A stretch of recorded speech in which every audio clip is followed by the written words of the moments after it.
پچھلے 1 گھنٹے سے محمد ہادی سخت ٹینشن میں لان میں ٹہل رہا تھا۔ چلتے چلتے وہ ایک ہاتھ کی ہتھیلی کا مکہ بنا کر دوسری پر برساتا اور پھر اگلے ہی لمحے وہ کرسی پر بیٹھ کر دونوں ہاتھوں سے اپنا سر تھام لیتا۔ اس کا سارا وجود پچھلے 1 گھنٹے سے زلزلے کی زد میں تھا۔ جب اسے عالیہ قریشی کی کال سے شجاع غنی کی گھٹیا حرکت کا پتہ چلا تھا، وہ اپنا کیس واپس لے چکا تھا اور یہ بات قریشی ایسوسی ایٹس کے منہ پر تمانچہ تھی۔ میں تو سخت حیران ہوں، آخر میر خاقان نے ایسا کون سا اسم اعظم پڑھا ہے؟ اچھا خاصا بندہ پلٹا کھا گیا ہے۔ مسز قریشی کے لیے بھی یہ بات خاصے اچنبھے کا باعث بنی تھی۔ بے غیرت لوگ ایسے ہی ہوتے ہیں۔ ہادی کا بس نہیں چل رہا تھا، شجاع غنی کی گردن مروڑ دیتا۔ شیری بہت زیادہ ڈسٹرب ہے اس بات سے، اور ہونا بھی چاہیے۔ اسے کیا پتا تھا یہ خبیث انسان اس طرح راستے میں خوار کرے گا اسے۔ ہادی نے فوراً اس کی حمایت کی۔ میں نے تو بہت سمجھایا ہے اسے، پریکٹیکل لائف میں ایسی چیزیں ہوتی رہتی ہیں، لیکن کیریئر کے آغاز میں کم لوگوں کے ساتھ ایسا ہوتا ہے ممی۔ ہادی نے سنجیدگی سے کہا، اٹس اوکے، میں بعد میں بات کرتی ہوں، ابھی ایک آفیشیل میٹنگ کے لیے نکلنا ہے۔ مسز عالیہ قریشی نے فون بند کر دیا تھا، لیکن تب سے ہادی سخت ڈسٹرب تھا۔ اسے علم تھا مسز قریشی اور شہرزاد نے شجاع غنی کو سمجھانے کی کافی کوشش کی تھی، لیکن وہ اپنی بات سے 1 انچ بھی ہٹنے کو تیار نہیں تھا، اور چونکہ اس کیس کا وہی مدعی تھا، اس لیے اسے مزید جاری رکھنا ممکن نہیں تھا۔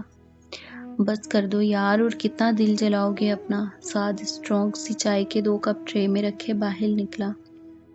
وہ 2 گھنٹے پہلے ہی آفس سے آئے تھے اور آتے ہی یہ خبر بم بن کر ان پر گری تھی۔ میرا بس چلے تو اس شجاع غنی کو جا کر کھڑے کھڑے گولی ماراؤں۔ محمد ہادی چلتے چلتے رکا۔ کوئی فائدہ نہیں، بے ضمیر بندہ ویسے ہی دوسروں کی نظروں سے گر کر مر جاتا ہے۔ سعد نے چائے کا کپ اس کی طرف بڑھایا۔ تم اس کا گھٹیا پن دیکھو، اگر یہی سب کچھ کرنا تھا تو بھلا کیس کرنے کا کیا فائدہ؟ ہادی کا غصہ کسی صورت بھی کم ہونے کا نام نہیں لے رہا تھا۔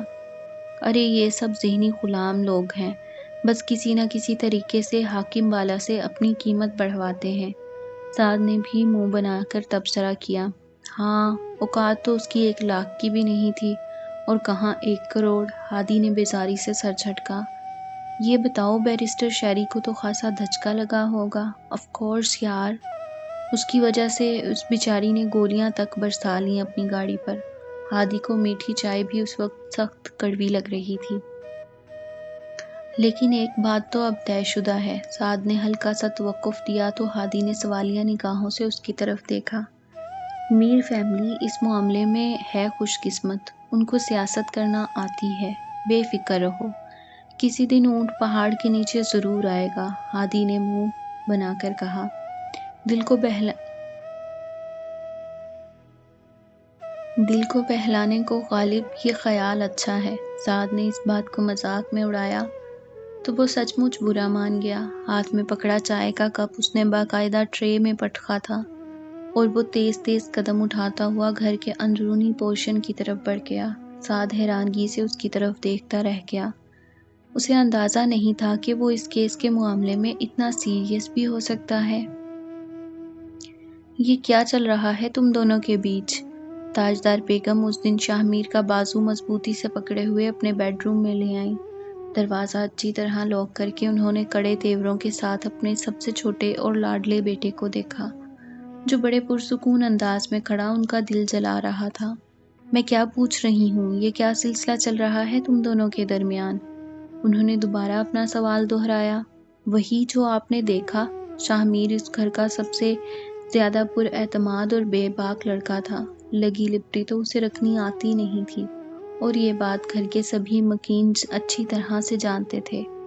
اس کا جواب سنتے ہی تاجدار بیگم کو ایک جھٹکا لگا۔ ان کا خیال تھا کہ وہ اپنی بات سے مکر جائے گا۔ شادی کرنا چاہتا ہوں میں طوبہ سے۔ شاہ میر کی اگلی بات نے ان کا دماغ گھما دیا۔ ایسا ممکن نہیں۔ انہوں نے اس بار اپنے بیٹے کی آنکھوں میں آنکھیں ڈال کر اس کے حوصلے پست کرنے کی کوشش کی۔ وجہ پوچھ سکتا ہوں؟ اس کے چہرے پر موجود استحصائیہ مسکراہٹ نے تاجدار بیگم کے ہوش ضرور اڑا دیے۔ تمہارے داجی نمیرہ کے لیے سوچے بیٹھے ہیں۔ تاجدار بیگم کی بات پر وہ بدک کر پیچھے ہٹا اور ماں کی طرف یوں دیکھا جیسے انہوں نے اس صدی کی سب سے عجیب بات سنا دی ہو۔ نمیرہ اور میں؟ اس نے ہاتھ کی انگلی سے اپنی طرف اشارہ کیا اور تصدیق چاہی۔ ہاں، تم دونوں۔ انہوں نے قدرے خفیف انداز سے اپنے بیٹے کی طرف دیکھا۔ سوال ہی پیدا نہیں ہوتا۔ صاف منع کر دیں میری طرف سے۔ اس کے باغیانہ انداز پر تاجدار بیگم نے جھنجھلا گئیں۔ بے وقوف لڑکے، اس گھر میں وہی ہوتا ہے جو تمہارے داجی چاہتے ہیں۔ ہاں تو وہ اس گھر میں جو کچھ مرضی کریں، میں نے کون سا منع کیا ہے انہیں؟ لیکن وہ اپنی بات کرتے کرتے رکا۔ لیکن کیا؟ تاجدار بیگم کے چہرے پر تفکر کے گہرے سائے ابھرے۔ اپنی زندگی سے کھیلنے کا حق کسی کو نہیں دوں گا میں، چاہے وہ میرا سگا باپ یا اس کا باپ ہی کیوں نہ ہو۔ اس کا زہر خوند لہجہ اور دو ٹوک انداز اس کی ماں کے دل و دماغ میں خطرے کی گھنٹی بجا گیا۔ شاہ میر نے اپنی بات مکمل کی اور غصے سے پاؤں پٹکتا ہوا کمرے سے نکل گیا۔